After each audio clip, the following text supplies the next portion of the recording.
enjoyed your translation also yesterday and really look forward to you today as well. And I just want to tell everyone who's over here that Binu, Rasika, myself, we've been friends for many, many years. Many years, really. And it's always a joy to do ministry with people who you're close to, who you love in any case, whether you do ministry together or not. There's certain people you just love. And they're in that category. I just enjoy always being with them, and we've enjoyed a friendship for many years. And I'm just excited to see that in the last few years, Binu's started this fellowship, and itna grow ho raha hai, acha ho raha hai kaam. It's really lovely to see that. Sorry, it's a long sentence for you to translate, Rasika. You expect me to translate that? Okay. No, no worries. You don't need to. मैं मेरा बहुत साल से बीनो और रसिका के साथ दोस्ती है, और मुझे बहुत अच्छा लगता है हमेशा जब उनके साथ में रहता हूँ, मिनिस्ट्री हो या ना हो, हम लोग दोस्त हैं। एंड मैं देख रहा हूँ कि फेलोशिप ग्रो हो रहा है और इतनी अच्छी तरीके से लोग अभी ज्वाइन हो रहे हैं। एंड द फैक्ट दैट आप लोग ने ज्वाइन किया इस स्टडी में, इट शोज के आप लोग के अंदर एक उत्सुकता है, एक हंगर है कि आपके हार्ट में कि आपको ग्रो होना है प्रभु में, and that's really wonderful to see that. Before we start, I just request our dear friend brother Jay, if you could just pray for me, and then we can start, please. Let's pray. Father in heaven, Lord, we want to thank you, Lord, for this time. Father, we commit this session, Lord, unto the hands of Lord God Jesus. Lord, we pray for each and every participants, Lord. Lord, we pray for our brother Pastor Nikki, Lord. We pray for Sister Rasika as well, Lord Jesus. Lord, we pray that every word that comes, O God, Lord, let it be from you, Lord God Jesus. And Lord, we pray for each and every participant, O God, so that that you open our hearts, Lord, you open our ears, our mind, O God, so that, Lord, we may not just read the scripture, or just follow it, O God, but help us, Lord, to understand the insight of your word. Lord, help us, Lord, to understand your revelation is our prayer, O God Jesus. Father, we pray that all these days, of God Jesus, we would have just read the scripture, but today, Lord, help us, Lord, to go deeper and know and understand the meaning and the writings that you have in your word is our prayer, Father. We thank you once again, Lord. We also pray for those, Lord God, who will be joining later, God. We pray that let you speak to them through your word is our prayer, so that they may understand and grow more in you is our prayer, Father. We thank you once again. We bless you, Lord Jesus. In Jesus' name, Lord, we pray. Amen.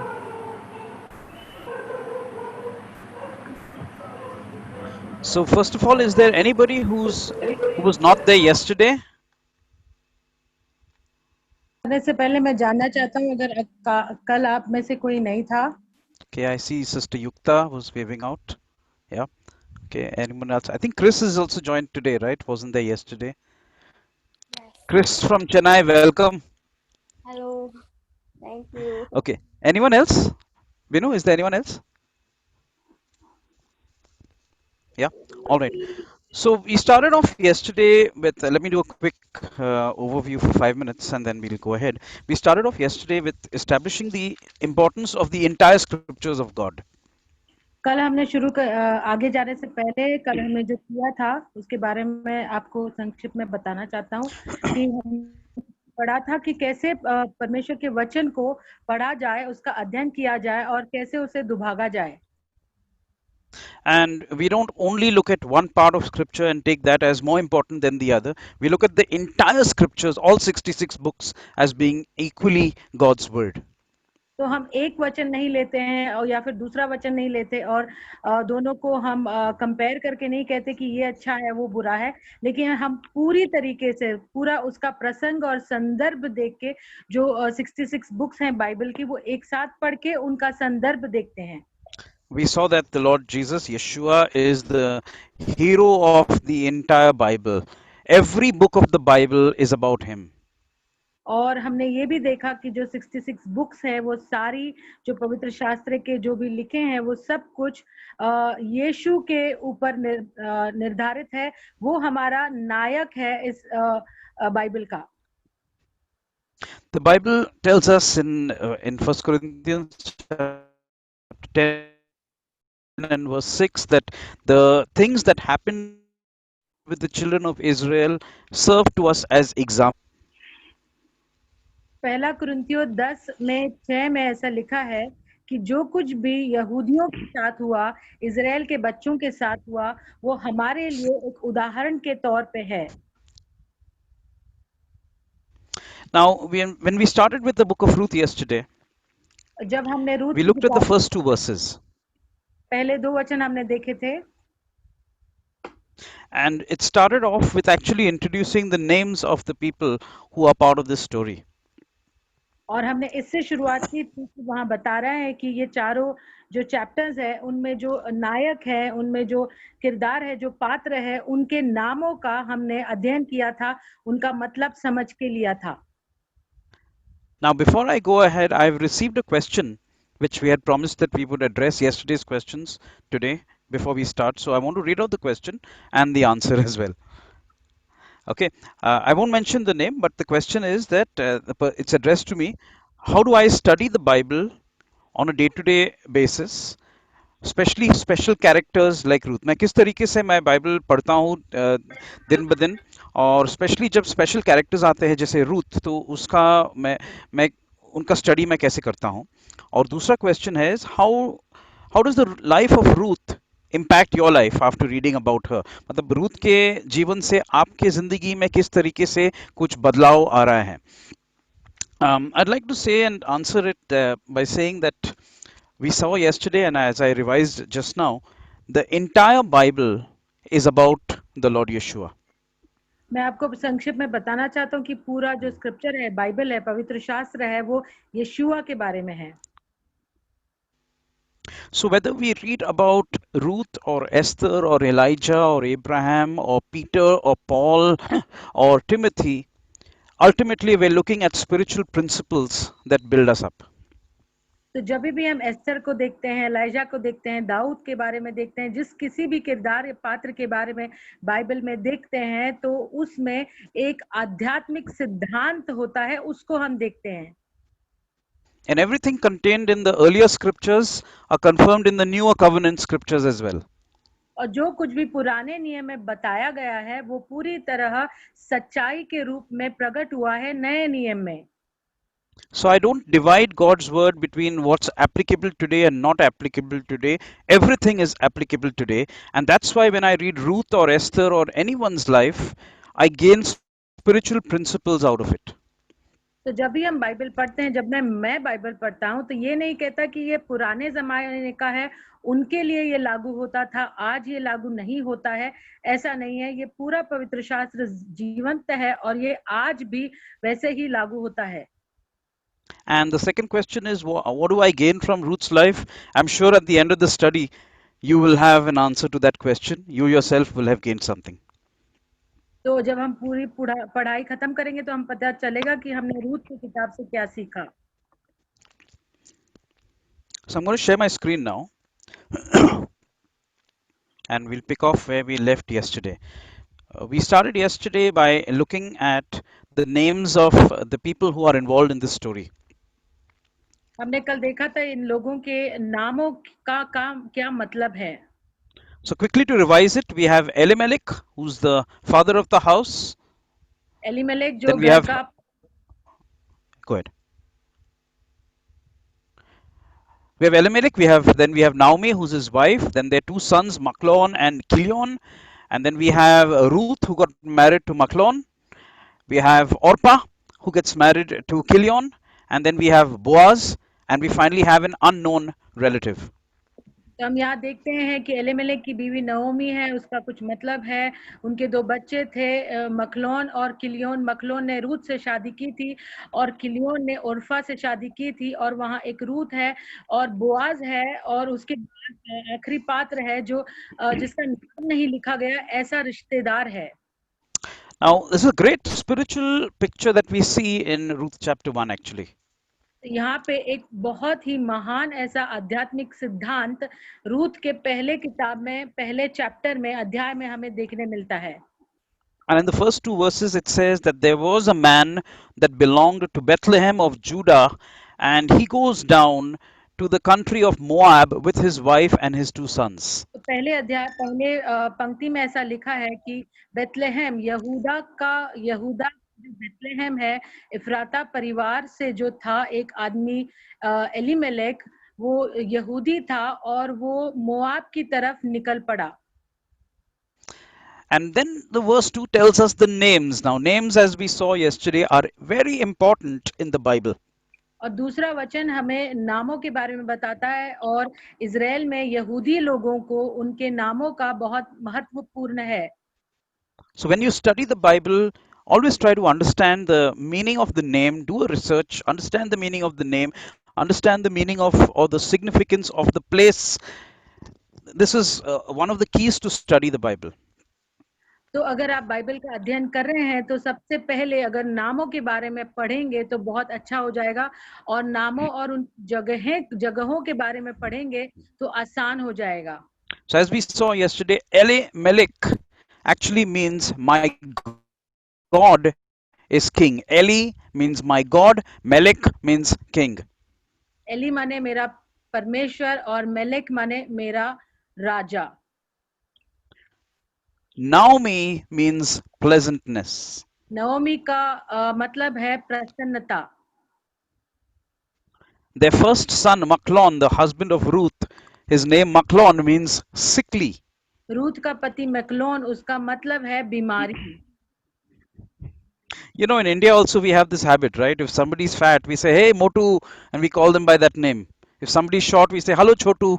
You know, so we understand it. A lot of Indian culture actually relates very much with the culture of Israel. तो जिस तरह भारत में भी हम हमारे दिखने के या स्वभाव के अनुरूप नाम रखते हैं, वैसे ही हिब्रू लोग भी उस तरह नाम रखते थे। Chilon, as we saw, means frail or crying. खिलौन का मतलब है बहुत नाजुक तबीयत का और जो हमेशा रोता रहता है, ऐसा। Orpa means the nape or the back of the neck. ओरफा का मतलब है हमारे गर्दन का पिछला हिस्सा।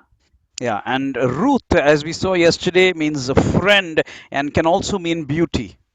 और रूथ का मतलब है दोस्त, मित्र या फिर सुंदरता। Now we saw that this family comes from the city of Bethlehem. हमने देखा ये जो पूरा परिवार है बेथलेहम नामक जगह से आता था। But we also saw yesterday that names should never really be translated. लेकिन हमने कल भी देखा था कि जो नाम है वो पूरी come again, it should never be translated. Names should never be translated. हाँ, कल हमने देखा था कि जिस तरह हिब्रू लोग नाम रखते थे उसका हमने पूरा ट्रांसलेशन यहाँ कर दिया है, वो करना नहीं चाहिए। I mean, Rasika will remain Rasika even if you go and live in the United States. You will not become Rebecca over there. अगर मैं रसिका हूँ तो यूएस में जाके भी मेरा नाम वही रहेगा, वहां मैं मेरा नाम बदल ना दूंगी, या फिर दूसरे भी मेरा नाम बदलना नहीं चाहिए। I mean, just because someone cannot translate, cannot speak the language, so to make it convenient, you translate it. It's not done. अगर कोई भाषा बोल नहीं पा रहा है या फिर उसका मतलब नहीं समझ पा रहा है, इसका मतलब ये नहीं है कि हम उसका नाम ही बदल दें।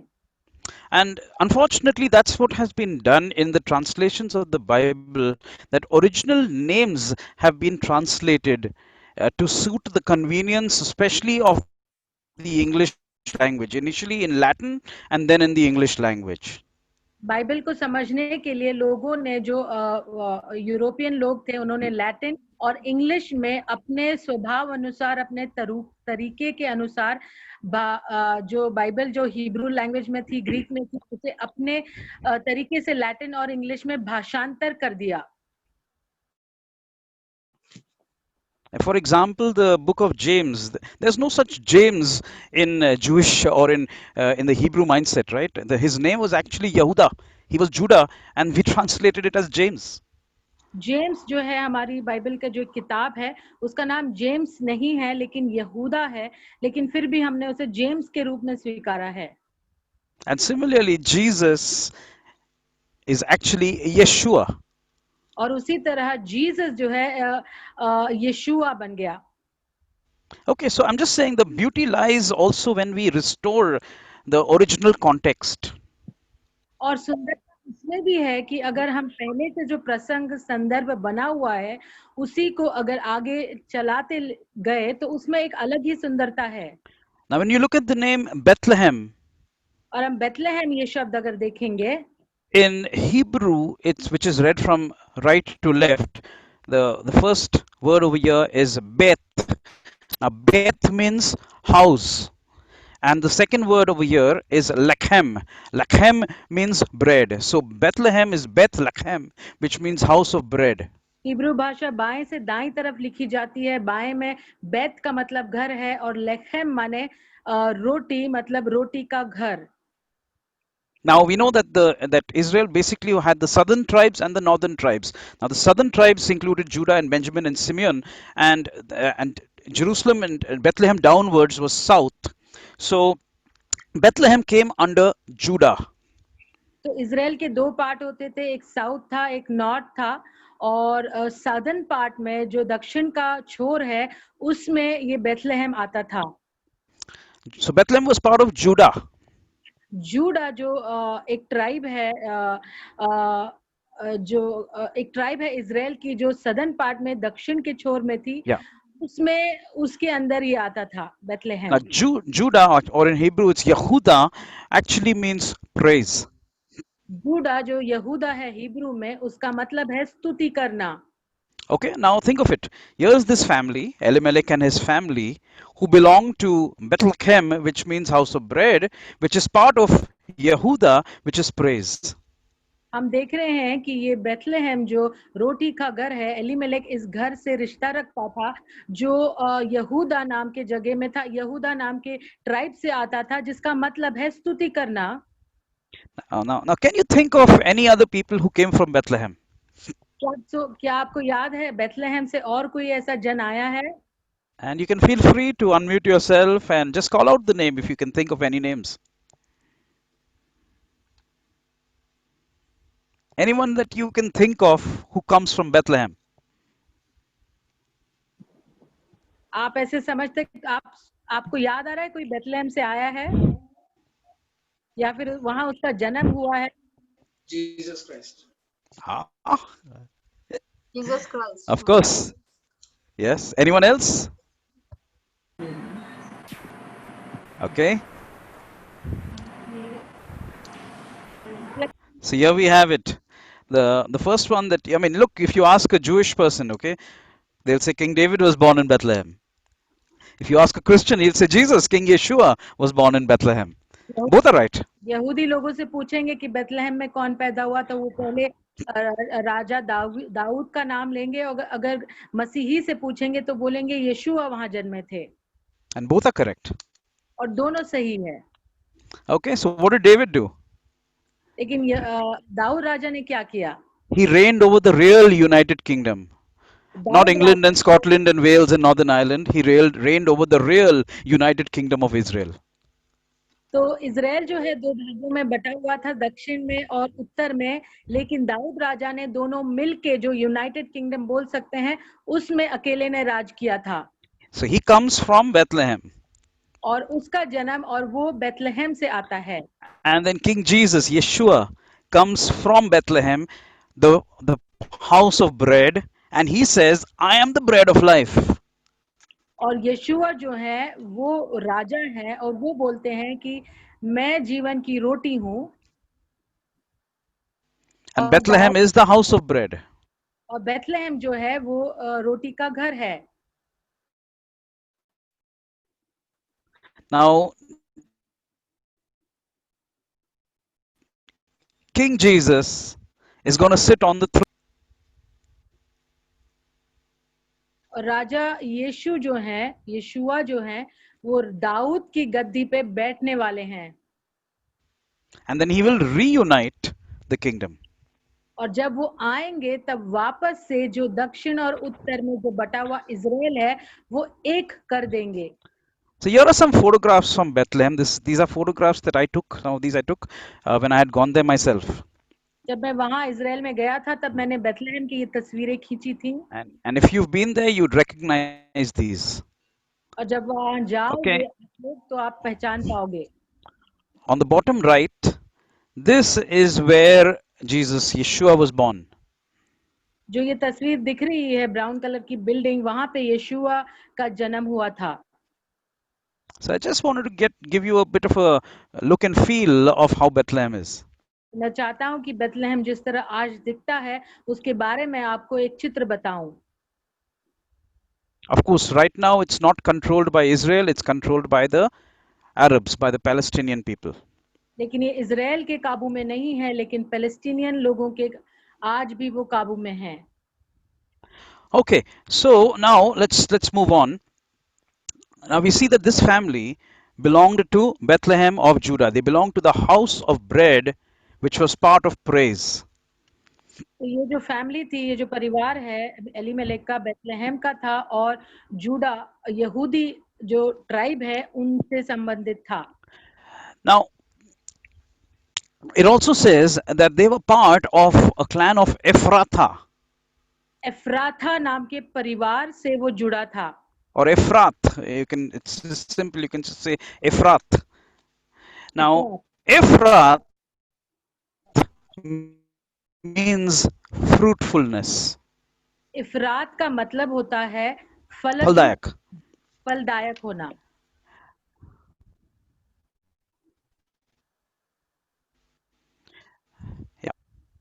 Now, historically, we know that this family were actually very large landowners in Bethlehem, and they were suppliers of food to the entire community. तो ये ऐसे लोग थे, अगर इतिहास हमें बताता है कि ऐसे लोग थे, ये जमींदार थे, बहुत सारी जमीनें इनके काबू में थी, कब्जे में थी और ये बहुत सारे लोगों को खाना भी पुराते थे। And it says that there was a famine in the land, and then this family, they leave Bethlehem and they go down to Moab. तो यहाँ ऐसा बताया है कि वहां पे एक अकाल, भयंकर ऐसा अकाल आया था और उस वजह से ये लोग अपना सब कुछ छोड़ छाड़ के मोआब की तरफ चल पड़े। Now, we know that this is actually happening all during the time of the judges. तो हम देख रहे हैं कि ये सब कुछ, ये जो पूरी घटना की, ये जजेस जो न्यायाधीश है उनके काल में होती है। In Judges chapter 6, it says that the Midianites came up and they kept raiding the fields of Israel and they kept robbing all of the food from the fields of Israel. छठे chapter, न्यायाधीशों के छठे chapter में लिखा है कि मीडियनाइट्स जो लोग हैं वो यहाँ आए थे इजराइल में और वहां उन्होंने चढ़ाई की और बहुत सारी चीजें बर्बाद कर दी। That is the time God raised up Gideon. और उसी समय गिदोन नाम के एक ऐसे न्यायाधीश को परमेश्वर ने उठ खड़ा किया। What's up? It's on. Huh. Yeah. Okay. So God raised up Gideon at that time. परमेश्वर ने गिदियोन को वहां से उठाया। Now, this family actually leaves the house of bread, and they go down to Moab in response to this famine. इस अकाल की वजह से ये लोग ऐसी अपनी फलद्रूप वाली जगह छोड़ के मोआब की तरफ चल पड़े। And we need to think about this, right? What is our response to difficult times? हमें इस बारे में आज में कैसे लागू होता है, अगर हमारे ऊपर ऐसा विपदा या आपदा आती है तो हम किस तरीके से उसका उत्तर देते हैं। How do we look upon it? हम किस तरह से उसे किस नजरिए से देखते हैं। Very often our response is that, oh, the devil is doing this to me, the devil is doing that to me. बहुत बार हम सोचते हैं और दोष लगाते हैं कि ये सब सारी बातें शैतान मेरे जीवन में कर रहा है, ये शैतान खुद मेरे जीवन में कर रहा है। And that's quite unfortunate. और ये बहुत दुर्भाग्य की बात है। Because no doubt the devil wants to disturb us, no doubt he wants to destroy our lives, but very often God allows things to come into our lives because he wants to bring correction. लेकिन बहुत बार ऐसा होता है कि हम सही बात है, ये सब शैतान भी करता है, ये सारी विपदा लाने का काम, लेकिन परमेश्वर भी हमारे जीवन में बहुत बार ये सारी चीजें अलाउ करता है कि वो होए, चूंकि हम करेक्शन को अपनाएं परमेश्वर की तरफ से। Israel had a covenant relationship with God. Israel का परमेश्वर के साथ एक करार वाला जीवन था। And not only had, they still do. और पहले नहीं था या फिर खत्म हो गया, लेकिन आज भी उनके साथ परमेश्वर ने कुछ करार किया हुआ है। And God had said that you walk in this manner and I will bless you. This is what I'll do for you. और परमेश्वर उनसे कहा था अगर आप मेरे बताए हुए रास्ते पे चलोगे तो मैं ऐसा ऐसा करूंगा, But if you break my commands, then you're going to face my judgment. और लेकिन अगर आप लोगों ने मेरा जो कमांड्स हैं, जो आज्ञाएं हैं, अगर आपने पाली नहीं और तोड़ दी तो मैं मेरा न्याय आपके ऊपर ले आऊंगा। God never brought his people out of Israel, out of Egypt, so that they would run away. परमेश्वर ने मिस्री देश से उनके बच्चों को, इस्राएली लोगों को नहीं निकाला था कि वो वहां से भी भाग जाएं। Right? He expected them to face issues. वो चाहते थे कि अगर ऐसी विपदाएं उनके जीवन में आती हैं तो वो उनका सामना करें। And here we see Elimelech and family, they run away from the famine as soon as they're faced by it. यहाँ पे देख रहे हैं एलीमेलेक, इनके ऊपर विपदा, अकाल जैसी विपदा जब आती है उसका सामना करना छोड़कर वो अपने पूरे परिवार को लेके मोआब देश में भाग जाता है। So they run away from the house of bread, from the place of praise, and they go down to a place called Moab. और वो जो रोटी का घर है, ऐसी फलदायी जो ऐसा घर है, परिवार है, जो स्तुति का घर है, उस सब को छोड़ छाड़ के मोआब जैसे जगह पे भाग जाते हैं। Did God tell them to go there? क्या परमेश्वर ने कहा था उनसे जाने के लिए? No, it doesn't tell us anywhere in the Bible. कहीं भी इन चारों चैप्टर में नहीं लिखा है कि परमेश्वर ने उन्हें बोला था जाने के लिए। But yet God had allowed this situation to come upon Israel. लेकिन फिर भी परमेश्वर ने ये अलाउ किया था, ये जारी किया था कि ये सिचुएशन, ये परिस्थिति इन एलीमेलेक के परिवार पे आए। In response to the fact that Israel was not living the true covenant relationship with God at that time. और उस समय इज़राइल यहूदी लोग परमेश्वर के किए हुए करार वाले जीवन में नहीं रह रहे थे। That's the unfortunate truth. ये बहुत दुर्भाग्य की बात है। So the famine came into the land. हम देखते हैं ये अकाल इस जगह पे आया। And as we were seeing the earlier picture, they moved from Bethlehem, the house of bread, and they go down to Moab. हम देख रहे हैं इस चित्र में कि बेथलेहम से वो मोआब की तरफ चल पड़े। Okay. Now let's look at this verse. It tells us, rejoice even in difficult situations, because the purpose of trials comes to test the genuineness of our faith, so that eventually we would come out to be worthy of praise and glory and honor at the time when the Lord is revealed.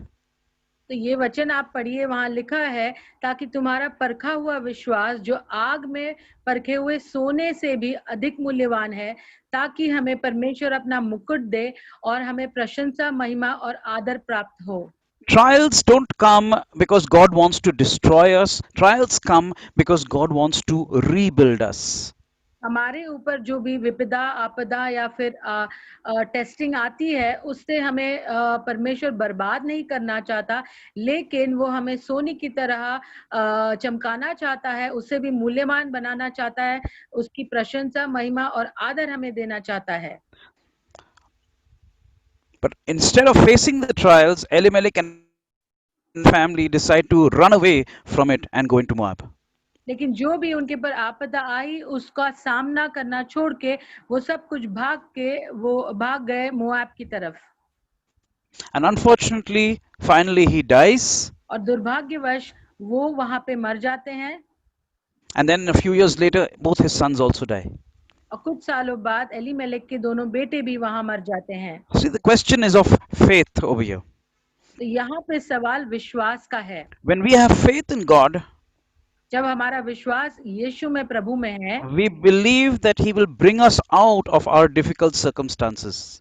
हम विश्वास करते हैं कि यीशुआ हमें हमारी जो विपदा है, जो भी बुरा समय है, उसमें से विश्वास के द्वारा वो हमें निकाल लेंगे। If we don't, we want to run away from the circumstances. और अगर हम विश्वास नहीं करेंगे तो हमारे जो सिचुएशन है, परिस्थिति है, वहां से हम भाग खड़े हो जाएंगे। Today we are faced with coronavirus. आज के जीवन में जो कोरोना है उससे हमारे जो एक विपदा है, This is not a question of just rebuking coronavirus and throwing it into the pits of hell. ऐसा नहीं है कि कोरोना वायरस को लीजिए और उसे धमकाए यीशु के नाम से और नर्क के गड्ढे में डाल दीजिए। This is a question of asking and seeking God. God, where have we gone wrong that you have allowed this situation to come upon the world? We repent. We want to correct ourselves. That should be the approach. तो ये आज हम ये सवाल करना चाहिए कि ये विपदा परमेश्वर ने अलाउ क्यों की, हमारे हमको करेक्ट करने के लिए या फिर जो कुछ भी है। And it's important to find out the reason why the calamity has come. और ये बहुत जरूरी है इसका कारण ढूंढने के लिए कि ये विपदा हमारे ऊपर क्यों आई है। Elimelech and family, instead of trying to find out, they ran away from it. Elimelech और उसकी परिवार ये उसका कारण ढूंढने के बजाय वो वहां से भाग गए। And wrong choices always lead to death. और जो कुछ भी गलत निर्णय हम लेते हैं वो मृत्यु की ओर हमें ले जाता है। Because it is born out of unbelief. क्योंकि जो हमारे गलत डिसीजन है वो अविश्वास से पैदा होते हैं। Unbelief leads to compromise. Compromise leads to death. अविश्वास जब आता है तब हम कॉम्प्रोमाइज करते हैं और कॉम्प्रोमाइज जब करते हैं हम तो मृत्यु को न्योता देता है। So he tried to run away from famine, and he goes there and he dies himself, and his two sons die as well. वो अविश्वास के कारण वहां से भाग खड़ा होता है, वो भी मृत्यु पाता है और उसके दो बच्चे भी मृत्यु पाते हैं। As believers, the Bible tells us in 2 Corinthians chapter 5 verse 7 that we don't walk by sight, we walk by faith. दूसरा कुरिन्थियों 5:6 में यहाँ लिखा है कि हम दृष्टि से नहीं चलते लेकिन विश्वास से चलते हैं। While corona is in the world and troubling us, yet we look beyond that. We look to our God because we're walking by faith. चूंकि कोरोना यहाँ पे फैला हुआ है पूरी दुनिया में, फिर भी हम उसके परे देखते हैं, विश्वास की नजर से देखते हैं कि परमेश्वर हमें ठीक रखेगा और आगे ले जाएगा। Elimelech, a leader of the community, runs away from the house of bread, runs away from the place of praise. Where does he go? To Moab. And the Bible describes Moab as a place of laziness in Jeremiah chapter 48. Elimelech जो उन पूरे area का वो अगुआ था, उसने अगुवाई करना छोड़ के अपने परिवार को लेके उस परिस्थिति से, अकाल की परिस्थिति से भाग खड़ा हुआ और मोआब जैसे जगह गया। मोआब का मतलब है आलसी पने की जगह और ये यिर्मयाह के 40वें अध्याय में लिखा हुआ है। So one of the principles we learn here is when we live by faith, we are fruitful. When we allow disbelief to come in, we bring death.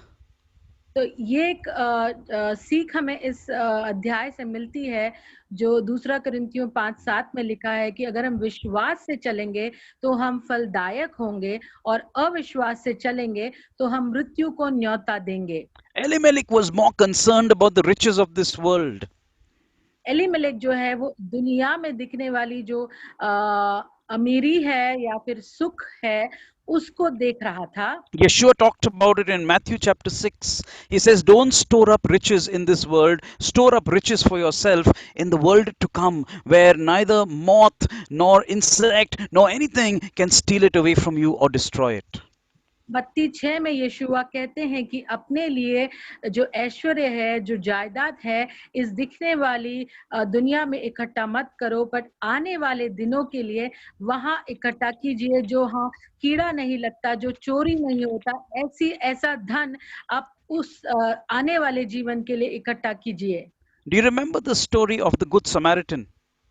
क्या आप जानते हो अच्छे सामरी की वो कथा? When the Lord Yeshua speaks this parable, जब यीशुआ इस कहानी को हमें बताते हैं, he says that this man, he leaves Jerusalem and he's going down to Jericho. And while he's on his way to Jericho, thieves catch him and they attack him and they beat him up. हम देखते हैं कि एक ऐसा व्यक्ति जो यरूशलेम में रहता था, वो नीचे की तरफ यरीको के पास आता है और आते समय कुछ जो डाकू हैं, चोर है, उसे लूट लेते हैं और उसे अधमरा कर देते हैं। he is actually narrating something very similar to what Elimelech and family did. यशुआ जो है उस कहानी में, वो सीख में हमें ऐसा ही कुछ बता रहे हैं जो एलीमेलेक के साथ बेथलेहम से मोआब की तरफ जाने का है। God brought Israel out of Egypt so that they would live in the promised land, not so that they would run away from the promised land. परमेश्वर ने इज़राइल को मिस्र देश से अपनी निकाला बाहर कि वो वचनदत्त भूमि की तरफ जाए, इसके लिए नहीं कि वो वहां से भी भाग जाए, लेकिन परिस्थितियों का सामना करें। And the same way, God has brought us out of our sin so that we will live in God's spiritual promised land and grow in that, and we face challenges rather than run away from challenges. उसी तरह आज भी हमारे जीवन में यीशुआ ने हमारे जो आत्मिक मिस्र है वहां से हमें छुटकारा देके, जो पाप है वहां से हमें छुटकारा देके एक आत्मिक वचनदत्त भूमि में हमें उसके कृपा से, अनुग्रह से ले आया है कि हम उसकी अनुग्रह से जीवन जिएं। When challenges come, we need to face them in the name of the Lord Yeshua, not run away from them. जब परिस्थितियां आती है तब यीशु के नाम से हमें उससे सामना करना चाहिए, ये नहीं कि उससे हम भाग खड़े हुए। Understand that when we move out of the protective cover of God, then we're going to be exposed to trouble. That's what happened with Elimelech and family. हम ये बात समझ लीजिए कि परमेश्वर के संरक्षण रूपी कवच से अगर हम बाहर जाते हैं तो हमें शैतान का सामना करना पड़ेगा। और उसी तरह एलीमेलेक ने भी ये जो परमेश्वर ने संरक्षण का कवच उसे दिया था, वो छोड़ के जैसे वो मोआब की तरफ चल निकला। And God's protective cover is defined in His Word. It doesn't come by what I think is right or what somebody else thinks is right. It comes and is defined only by His Word. जो ये संरक्षण का कवच जो हमें परमेश्वर देते हैं, वो मेरे आपके अच्छा करने या समझने पे नहीं है, लेकिन वो जो संरक्षण का कवच है वो प्रभु के जिंदा वचन से आता है। But you know, God knows how to turn our dark situations into light. लेकिन परमेश्वर जानता है कि हमारे जीवन के जो परिस्थितियां हैं वो कैसे एक प्रकाश में वो बदल सकता है। And God changed the circumstances of our dear sister Naomi. और ये जो नओमी बहन है हमारी, जो एलीमेलेक की बीवी है, उसका परिस्थिति परमेश्वर ने किस तरह बदला हम देखेंगे। But how did that happen? लेकिन ये कैसे हुआ? It happened when there was a repentant heart. लेकिन ये तब हुआ जब एक पश्चाताप रूपी हृदय नओमी में उतर आया। You see in Ruth chapter 1 and verse 7, Ruth के पहले अध्याय और 7वें वचन में लिखा है, it says, with her two daughter-in-laws, she left the place. That means she left Moab, where she was living, and she set out on the road that would lead them back to the land of Judah. वहां लिखा है रूत 1:7 में कि उस प्रदेश को दो बहुओं को लेके उन्होंने छोड़ा और उस रास्ते पे चल पड़ी जहां से वो यहूदा की ओर लौटने लगी। देखिए, ये छोड़ना is very important. Leaving is very important. छोड़ना, वहां उस चीज को खत्म करना बहुत ही महत्वपूर्ण है। Sometimes our approach is just, hey, I'm sorry. बहुत बार हमारा जो आकलन होता है इस तरफ कि हाँ मैंने एक बार क्षमा मांग ली, बस हो गया। But the Bible does not define sorrow in that manner. लेकिन बाइबल जो है, पवित्र शास्त्र, शोक को उस तरीके से नहीं लेता है। Sorry is not about just saying a word. माफी मांगना सिर्फ एक वचन के ऊपर निर्भर नहीं है। But sorry is actually about taking corrective action. लेकिन जब हम क्षमा मांगते हैं तो इसका मतलब सिर्फ मुंह से ना बोले, लेकिन उसके लिए जो कुछ भी कार्य करना है और जो कुछ भी करना है उस पे ज्यादा भर है। In Hebrew, the word is teshuvah. Hebrew में उसका मतलब तेशुवा है। And that actually means to repent and to turn around. उसका मतलब सिर्फ पश्चाताप करना नहीं है, लेकिन उसका मतलब पश्चाताप करके मुड़ना है। It's actually taking action. इसका पूरा मतलब एक कार्य होता है, एक कार्य है। If we're really sorry about something, we'll take corrective action. अगर किसी चीज के लिए आपको सचमुच पश्चाताप हुआ है तो आप सिर्फ मुंह से नहीं बोलेंगे, लेकिन कुछ कार्य करेंगे कि वापस वो चीज आप नहीं करोगे। Part of the laws that God gave to Israel were that if you destroy something of your brother or you steal something from your brother, you need to restore it back to him. प्रभु ने दिए हुए जो आज्ञाएं हैं उनमें से एक आज्ञा कहती है कि अगर आपके भाई से आपने कुछ लिया है या फिर उसका आपने कुछ बर्बाद किया है, तो परमेश्वर का वचन कहता है कि अपने भाई को वो दोबारा दीजिए और लौटा दीजिए पूरी तरह। So, real sorrow is about repentance and turning around and correcting the situation.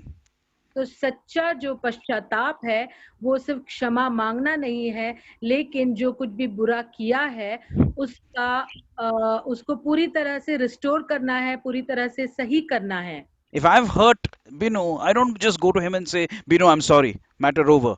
No, no, no. It means that I actually correct what happened which caused him hurt. अगर बिनु के साथ मेरी कुछ अनबन होती है तो मैं सिर्फ उसे जाके क्षमा नहीं मांगूंगा, लेकिन जिस कारण वो चीज हुई थी हमारे बीच में अनबन, उसके जड़ तक जाऊंगा, उसे सही करूंगा और वापस वैसा नहीं करूंगा। The problem is that in many of our Christian circles, people are teaching today that a believer does not need to repent. बहुत सारे हमारे जो क्रिस्ती जन है वहाँ ऐसे सिखाया जाता है कि जो मसीही लोग हैं उनको पश्चाताप करने की जरूरत नहीं है। And I want to show you some examples from the Bible. और मैं आपको उदाहरण देना चाहता हूँ पवित्र शास्त्र से। These are the churches of the book of Revelation. They were believers. प्रगटीकरण के ये जो कलीसियां हैं ये सारे विश्वासी थे। Out of 7 churches, 4 were told to repent. ये जो 4 कलीसियां हैं इनको परमेश्वर की आत्मा पश्चाताप करने के लिए कहती हैं। And God said, the Lord Jesus writes to them and he says, repent so that this will happen. Repent so that I can give you this. तो यहाँ पे 4 कलीसियों को परमेश्वर की आवाज कहती है कि आप पश्चाताप करो और जब करोगे तब आपको ये मिल जाएगा। Repentance is a very important pillar and foundation in the Christian life.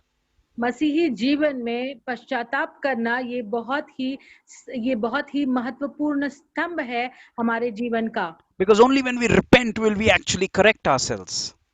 क्योंकि जब हम असली में पश्चाताप करेंगे तभी जाके हम अपने आप को सुधारेंगे।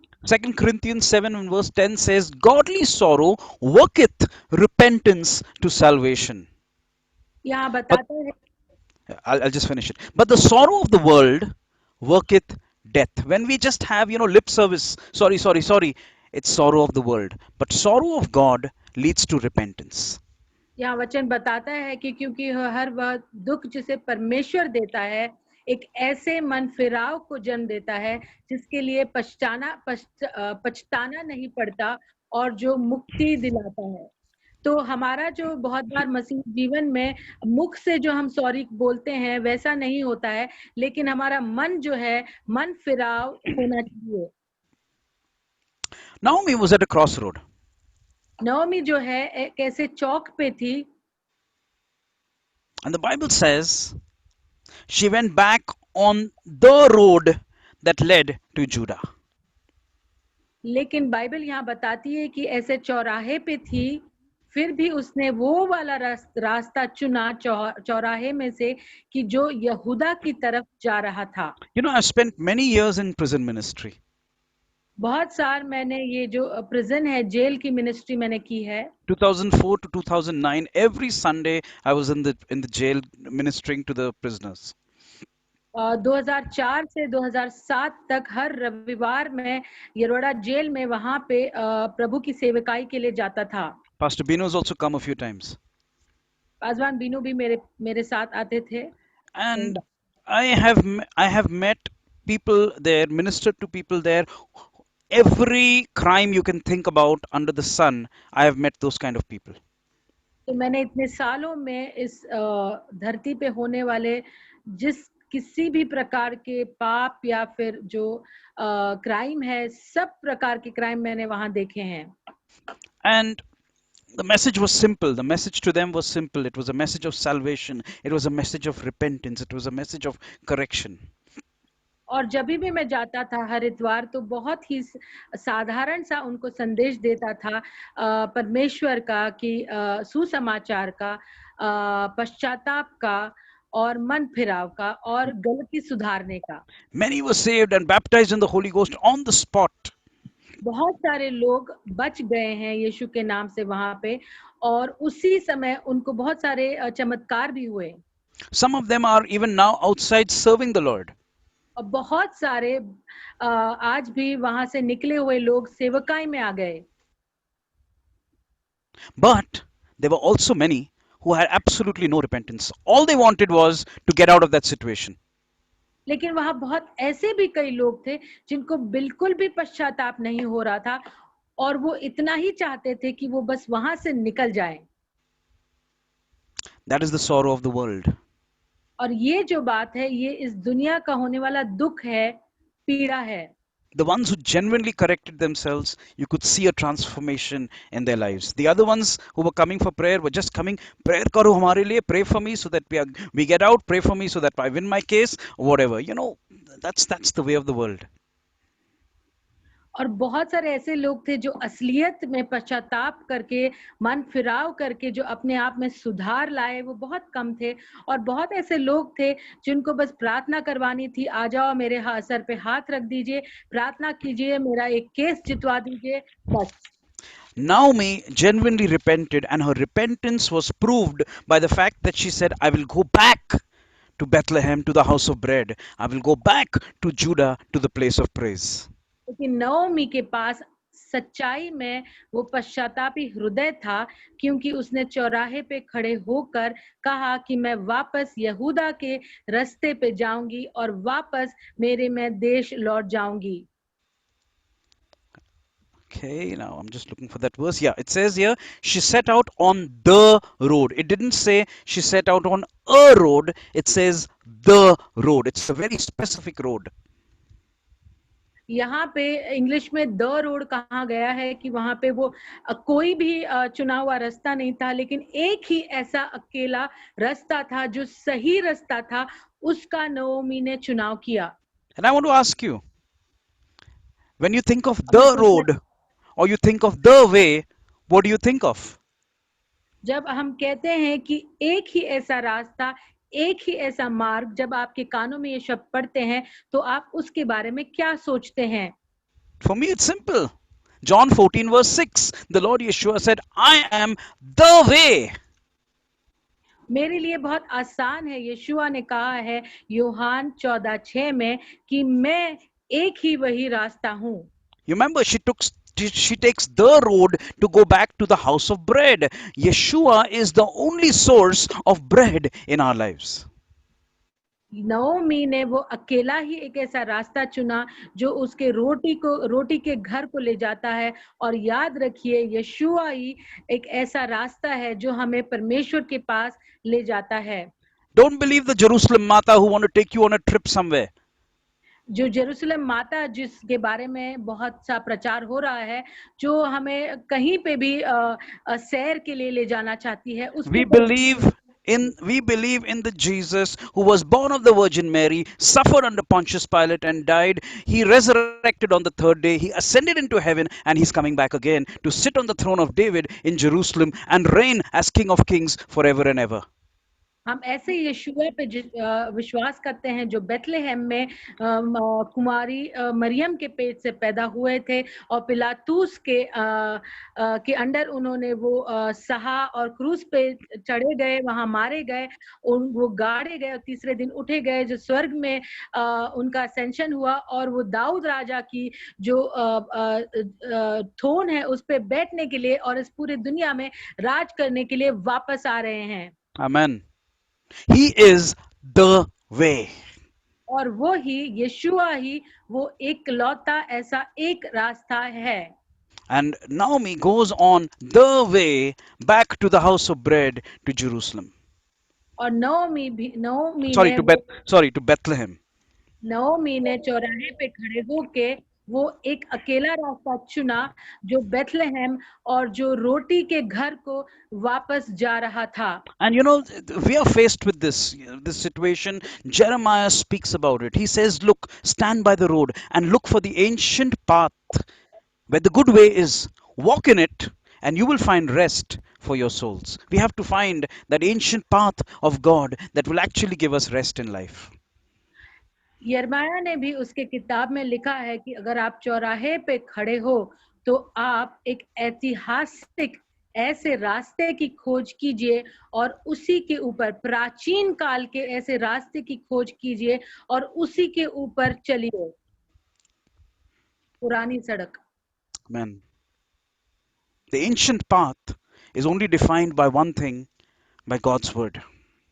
और जो पुरानी सड़क या फिर प्राचीन काल का रास्ता है उसका मतलब जो है वो प्रभु परमेश्वर का वचन है.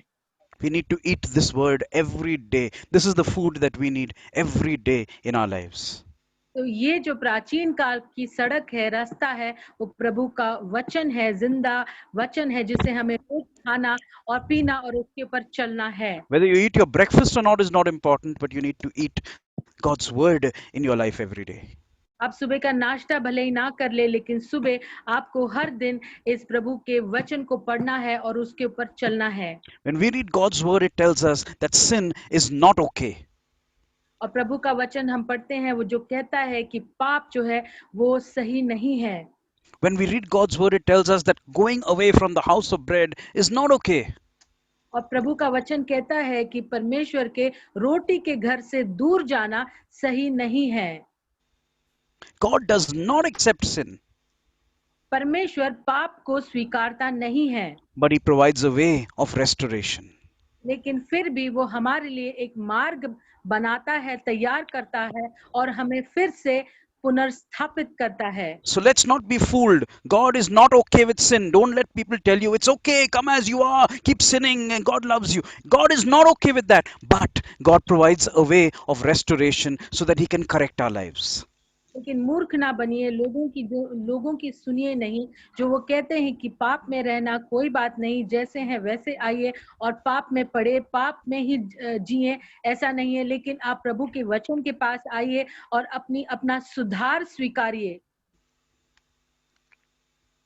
Naomi took correction and she said, we will go back to the point where the problem happened.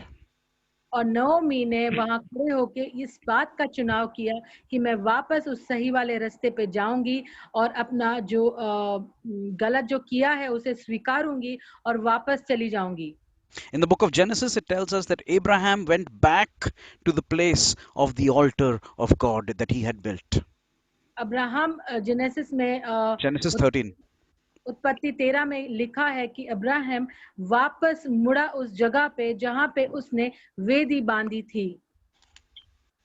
And Naomi does that. और इसी तरह नओमी भी वापस मुड़ती है रोटी के घर में जाने के लिए. With that, I want to stop today. और इससे मैं आज खत्म करना चाहता हूँ. I'm sorry, we've done 2 days, but we've not yet finished the first chapter. मुझे क्षमा कीजिए कि 2 दिन हो गए, फिर भी अभी तक हमारा जो पहला अध्याय अभी तक खत्म नहीं हुआ है. And if you feel it's going too slow, please give feedback to Pastor Binu. I can run faster. अगर आपको लगता है ये बहुत ही धीरे से जा रहा है तो आप पासवान बीनो हम शीघ्र जाएं. Otherwise, we'll continue with this pace, but we'll look at it deeply because there's so much spiritual truth that comes out of this for your life and my life. वरना हम धीरे जाएंगे और क्योंकि इस हर एक वचन में बहुत सारे आध्यात्मिक मोती है, जवाहरात है कि जिसको धीरे धीरे हम देखें और पढ़ें और गहराई में प्रभु जो कहना चाहता है वो समझें. Thank you for listening. धन्यवाद सुनने के लिए. Please keep me in prayer. I'm just going to enter into another meeting now. Shalom to everyone. Shalom. Thank you, Pastor Nikki. When you asked about the speed, I guess almost everyone should thumbs up. So I think we can go as with the same speed. So let's continue the same manner. Thank you. Yeah. Just one question. What does Moab represent? The meaning of Moab. I'm sorry. Moab. What does? See, Jeremiah chapter 48, verse 11 to 13 describes Moab as a place of laziness. Okay. Moab were as we spoke yesterday, Moab were the children of Lot, Okay. illegitimate children of Lot, actually, because Lot was with his daughter and she gave birth to Moab. So that was the nation. Okay, but it represents laziness. So Elimelech leaves the house of bread and goes to a house of laziness. So Elimelech, one of the supplier of food, being in the house of food, Yeah, moving from there, and he choose to come to the laziness. Right. That's right, the right. turn. Yes, Thank you. thank you. I'm sorry, I'll need to drop now. Yeah. Let's have Okay. any other questions and start with that tomorrow. Yeah, sure. I'll send it over to you. So if you have any questions, किसी का कोई सवाल है तो please मुझे phone कीजिए या message कीजिए या इसमें आप पिंग भी कर सकते हैं और हम उसका आंसर भी देंगे. So before we end, I would request Rasita just pray and close it. आइए आपसे प्रार्थना करें. Thank you, Heavenly Father, for this day, Lord. You're so good and your goodness endureth forever, O Master. You never fail us, never forsake us,